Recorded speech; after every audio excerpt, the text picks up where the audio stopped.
Ladies and gentlemen, we are live. Noah Williams, welcome back to the Steep Stuff podcast. How's it going, man? It's good. Thanks for having me again, James. Yeah, it's excited to catch back up. It's been probably about a month and a half since we've chatted. Since then, you've had an amazing race at Sierre-Zinal. You've had some great races at some Cirque Series races as well. It seems like it's been a really fun summer for you, man. Yeah, thanks. It's been great. A lot of travel. I've been seeing my girlfriend on the PCT as well, which she just finished. So that travel combined with the travel to races, like I went up to Cirque Alyeska and had a great time in Alaska with Steve and some of the Lospo folks, and then and some of the Cirque Series folks there too. And yeah, Sierre-Zinal went well. Little improvements are great. It didn't feel like a major jump, but it's just, it was great to be back. I feel like I paced it much better this year. And then Cirque A Basin just recently was a good sort of tune up and kind of in the middle of a block of training there, and it went better than I expected. So yeah, feeling good for Worlds. Awesome, man. It's good to hear you're feeling good. And what's the stoke level like right now? Are you really excited to go back and kind of get one back on a world championship race? Yeah, I am. And I think, I'm definitely not trying to compare too much to Thailand because I know it will be a lot different. I think it's just going to, I heard enough about Innsbruck to know that I think it's just sort of Worlds is much bigger. Especially Worlds being in Europe versus Thailand, I think will be a much different experience. And then I think, the field's going to be really dense, and I'm really just excited to get out there and see the course at this point. I think that'll give me a much better sort of feel for how it's going to be. And then just excited to be in that part of Spain. I think, just to experience that culture, and I've never been to the Pyrenees, so brand new mountain range. There's definitely a lot to be excited for. Awesome, man. Are you going to stay out there for a bit after to kind of explore, or are you going to head right back? I'm gonna. My girlfriend Emma will be out there for the event for like the whole 4 days, and then we'll have. I race the second day, so we'll have 2 days at the just kind of hanging out in Confranc, Jaca or Yaka. I'm probably pronouncing that wrong. It's the town that kind of a little bit outside of Confranc that a lot of people are going to be staying. So we'll be able to sort of do our own thing around there for the last few days. And then we'll go to the beach near Barcelona for 2 days afterwards for a little vacation. It's nice to treat it as, a big race, but also a vacation in Spain. So that's how I'm trying to look at it. I love it, man. I love it. What's, trying to think of what I want to get into specifically for this, if we want to do Worlds or talk series and all. Cause I was it's funny. I was chatting with Michelino yesterday and we were talking about the team in general. And one of the things he brought up, and I was like, man, I do have to talk to him about this, was series and all. I mean, you ran lights out. 2:45:10 is an insane time for in the top 30s. You were 27th place or something like that. Third American. I mean, you have to be very proud of that. That is an absolute killer performance, man. That's going to be, it's hard to top. I mean, it's amazing. Well, thank you. Yeah, I appreciate that. I feel like I definitely feel like there's more to do there. I paced it better, but I still feel like I'm far from nailing it. The climb honestly didn't feel that good. I think I looked at my splits. I was slightly ahead of last year at Ponchette, which is sort of like the main steep part. And then it was funny. But I really wasn't that far. I was almost exact. It really wasn't that different. I was very similar at Ponchette and at Chandelin splits wise. And then I just rolled the last section much better. So I think I probably improved slightly on the climb, but the main improvement was that climb, call it the equivalent of last year, didn't take that as much out of me for the runnable section towards the end. Cause there's a really once it starts to pitch down before the drop into Zinal, there's a long, very runnable stretch. And I think I just improved significantly in that stretch. And I was also actually catching runners rather than either just kind of being in no man's land or like being caught more often. So it felt mentally much better. And also it was the most expensive 10 seconds of my life so far. The 245 mark goes, if you go under 250, you get 200 francs. And if you go under 245, you get 400. Oh, so I missed damn. 200 francs by 10 seconds, but hey, Stian missed it by 3. So, it was cool to finish right behind Stian, and, got to tell him, good to see you back. And it's always great seeing him, his, like, he's such a nice, bright light in the sport, I feel like. And obviously, we're all glad to have him back. So, it was a good experience. And then I stayed in Zinal this time. So that's definitely, I feel like last year I was staying with the trail team up in Crans, Montana, and it was logistically a lot nicer as just coming as an individual this year, to stay in Zinal. And then got to do a pretty like short, but still fun run up towards the Zinal Glacier the next day with my buddy Jason. So I got to like see the valley a little bit more, because when you're in Zinal, you're just like, man, there's got to be so much out here. And even just that valley, there's so many cool trails and options and glaciers. I mean, it's stunning to be there. And one of these years I'll have to stay a little longer afterwards. But the other problem with that is Switzerland's expensive. So expensive. I decided to hop over to Chamonix for a few days with Dan Kurtz and Remy LaRue. And that was really, really fun to see, just to see Cham for the first time. I'd never been, and gets me psyched for potentially a UTMB race next year. So nice. Do you think you'll go back to Sierre-Zinal next year? Yeah, I think I will. And then I think I'll do OCC. Okay. Because I got that qualifier through Lavaredo at CCC, so I can just transfer the entry to OCC, I guess. Nice. Is what I've been told. I'm pretty new to the UTMB stuff, to be honest. And they seem to change it all the time too. So hopefully it doesn't change, and it's all. Yeah, I'll have to go read the rules again. Yeah.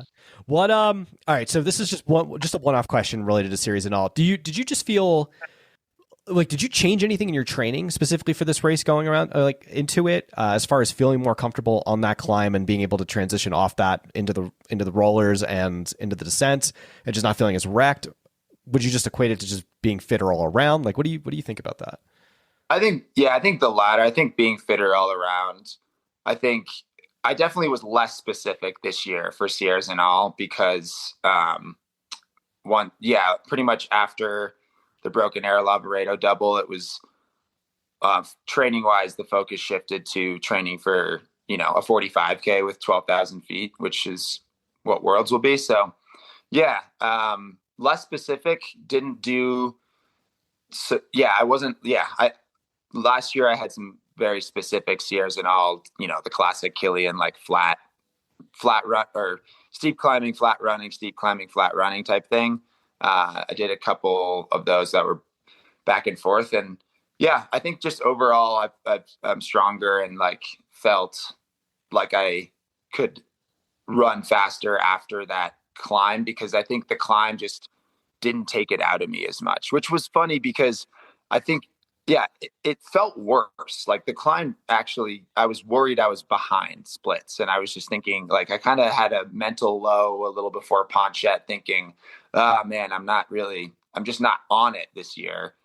Even though like I was actually slightly ahead of splits, and then things turned around and I started actually feeling good. And then once you're passing people, I think that changes the mentality. So by the end, I was kind of like, man, can we make this race a little longer? Like, can I catch a few more guys? I think, it's just such a fun race because it's probably going to feel, I don't know when I'm going to nail it. I don't know if I ever will. I do feel like I could go under 240 in that race though. If I truly, I think that would feel like nailing it, I guess. Sierre-Zinal is one of those races.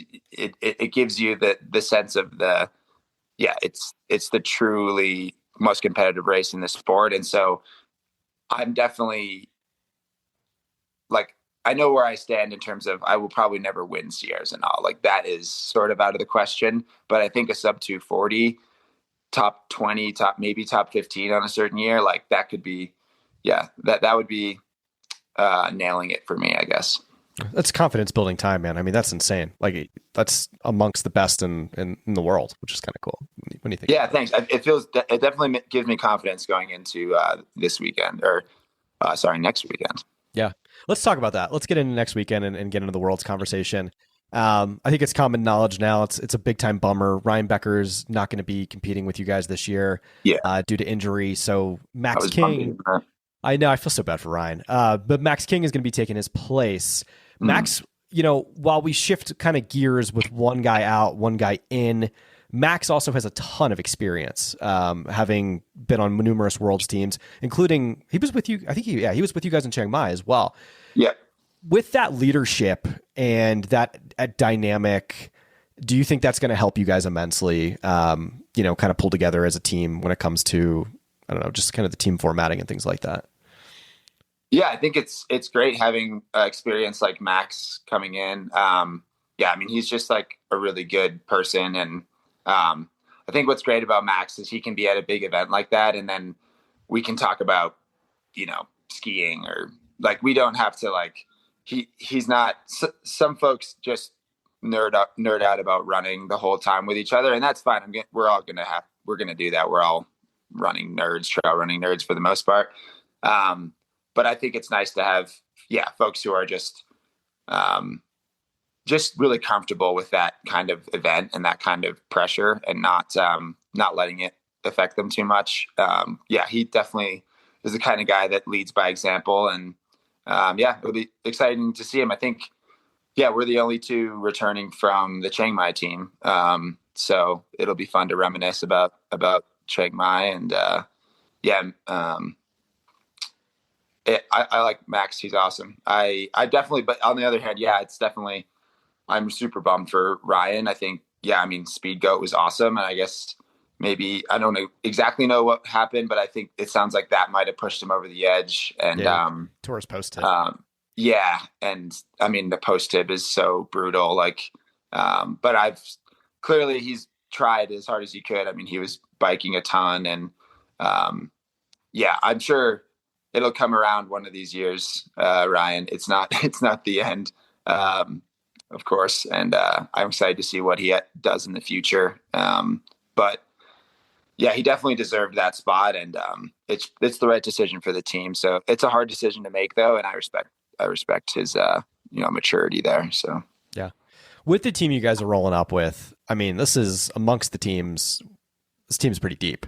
It's hard to put expectations on things, and I don't think it's very fair to put expectations on you guys like that. But at the same time, it's I don't want to say the dream team, but it's pretty legit. Like this is the Euros should be terrified at this point with who we're rolling in with.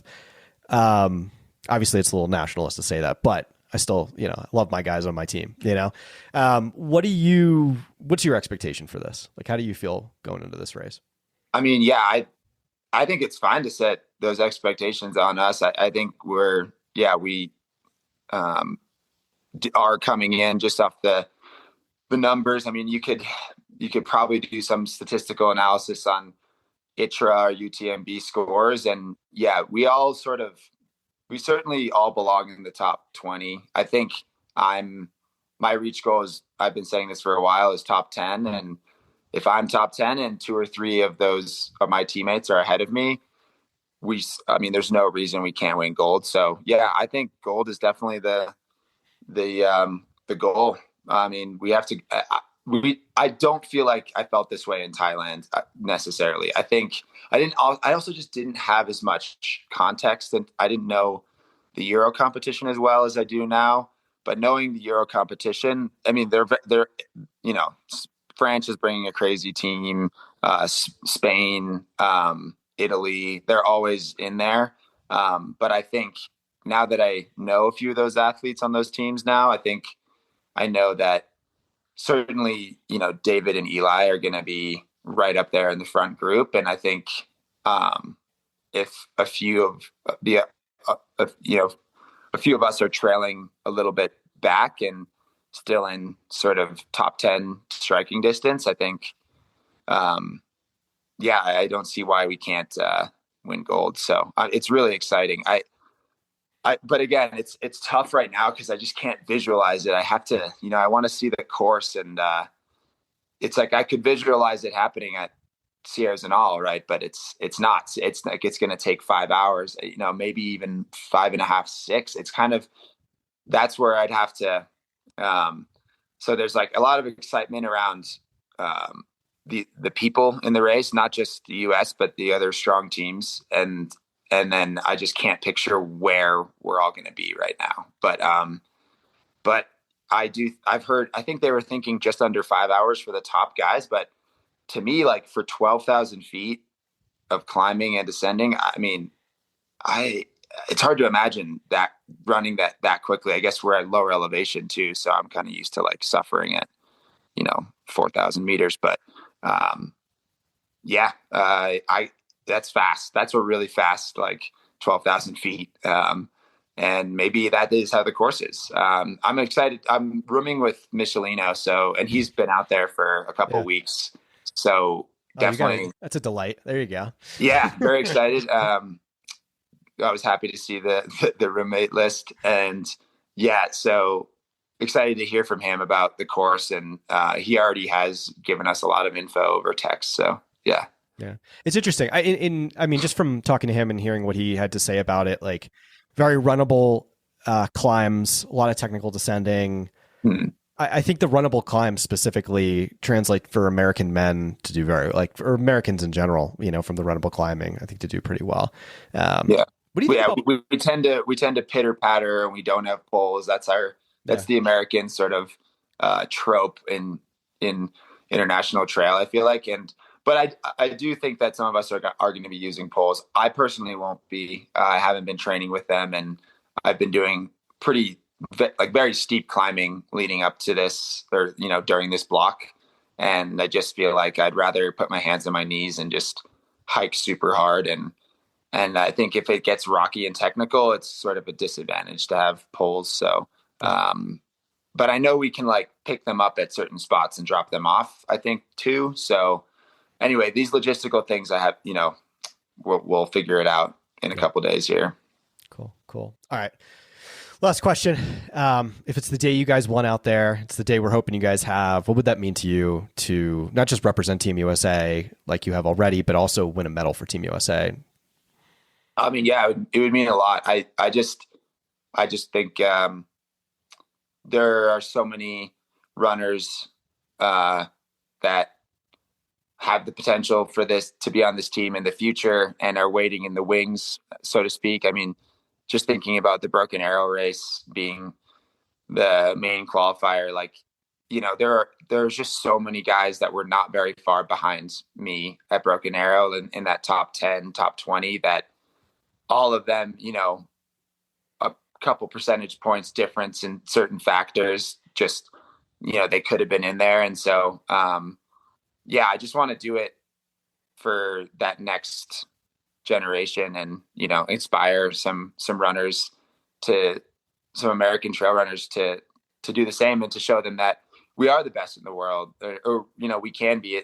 I think we've always been the, I don't know, what do they call it? The ugly stepchild, or the you could say little brother, or you could say little brother, redheaded stepchild. Yeah. Yeah. I feel like there's always just this, no, I mean, the Europeans are perfectly nice. They're just, they do dominate, and they have dominated for a while. And, but then, yeah. And I think Worlds is cool too, because I'm probably overlooking teams outside of Europe as well.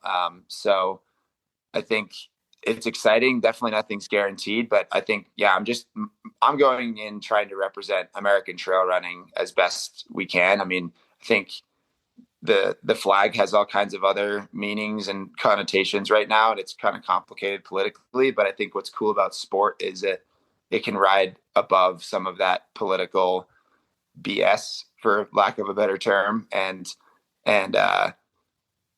sort of just represent, I think we can sort of separate the current political state and just be patriotic in general. And we can find common ground there. So yeah, it's a beautiful opportunity for fans of the sport to come together. I think that's the best way to right. Yeah. And I'm really excited. That's awesome to hear that Free Trail is going to be there. That'll be great coverage. And just also it brings more eyes to it, to Worlds versus UTMB, for example. And yeah, I think Worlds it's a bit more of an even playing field, I feel like. So I love it. What's next for you? Are you after you have a little vacation, are you going to transition, I guess, to skis pretty soon in the next few months, right? Yeah. We've been getting snow on the peaks here in Colorado, and that's getting me very excited for skiing. That it's all whenever we get the dusting. I mean, obviously it melts in a day or two, but yeah, I'm man. I mean, I've been thinking about skiing since July, so I'm like, yeah, I think I may have said it. I'm more of a skier than a runner, so yeah, I've definitely focused more on this. I've considered something in October, maybe the end of October. I would sign up last minute probably. And it would probably be if the snow seems to be, holding off. But yeah, I start my ski patrol season in November. So, and then I'll be gearing up towards the Nationals / World Cup at Powder Keg, is in early December. So not really, I'm definitely going to be taking, I think I'd rather just take October almost completely off from structured training. I think it's a good time in the year for me, leading in. And I really do need to build up some energy for ski patrol. It is not a job to be taken lightly physically, even for someone like me. Like, I need to be well rested and ready to go and contribute to my team. So, wow, yeah. It's amazing. Noah, I'm wishing you the absolute best of luck, man. I hope you have a day out there, and I hope you guys bring it home for Team USA. Either way, we're cheering for you, and safe travels out, man. All right. Appreciate you, James. Yeah. Thanks, buddy.